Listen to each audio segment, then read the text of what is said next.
I'm going to watch the video with you because then I can at least give you some idea of what was going through my head at the time. And there's lessons to be learned, but it's not a lesson that I don't already know, which is the stupid thing. But here, look, let's just get into it.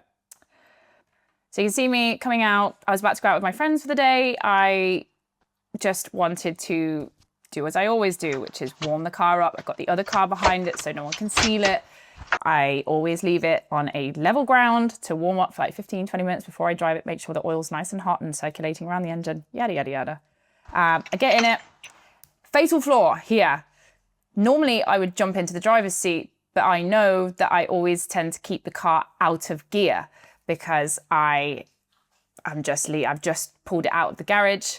I pulled it backwards and yeah, it's normally out of gear. So I lean in to check again that the car is out of gear. And I was going to start the car to warm it up. I start the car.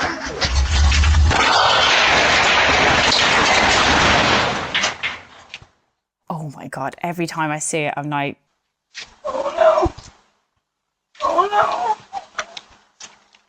I don't even know what to say to you. I thought the car was out of gear. I checked it. I don't know whether the gear linkages are like super loose or whatever.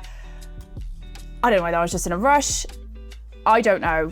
I basically started the car and the starter motors and the flywheels are massive on the 930 turbos and the car just jumped into life as soon as I turned the key over. It didn't even like, you know, when you're in a normal car, it sort of turns over.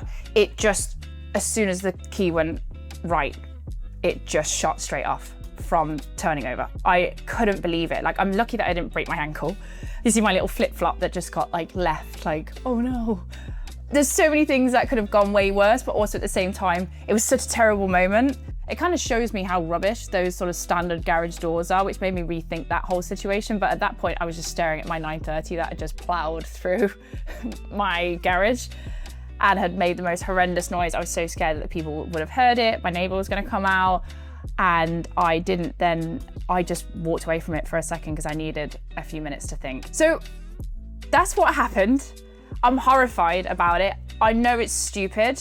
My dad taught me a very long time ago to always check if a car's in gear before you start it, which I did, but you should always, always, always sit into the driver's seat, make sure you've got your foot on the clutch, on the brake, or the handbrakes on. Do all of that safety stuff before you ever try and start a car. Just basically never start a car when you're not being in it. Or you'll learn the hard way like I did. So looking at the damage, it was really quite minor. There was just some scuffs on the paintwork, obviously where the car went through the garage. It just like plowed through it. The garage door just completely folded. It's so useless. I can't actually believe it. So there was some minor damage on the front wing. There was some damage on just around the headlight area, on the door and the rear arch.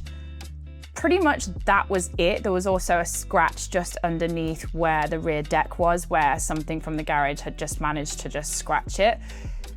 It was actually, considering what happened, quite minor, but I knew that I couldn't drive the car out on the roads like that. It was obvious that something had happened to it. I felt absolutely dumb, stupid, all of the words that you can probably think of. And trust me, if you're gonna write a shitty comment to me about how stupid I am, nobody's been harsher on themselves than I have. So whatever, you can do your worst. I've learned a very big lesson. And if this stops somebody else, this happening to somebody else, then so be it. So that is the story as to why the car needed to go over. I actually contacted Ollie at RPM Technic first of all to tell him kind of what had happened, and I needed to get the car in for a restoration because he was like, oh, okay, you want to get it painted? And I was like, yeah. He was like, oh, how quick do you need it done? I was like, well, not that quick because she's kind of hiding in the garage at the moment. He was like, oh, but it'll be fine.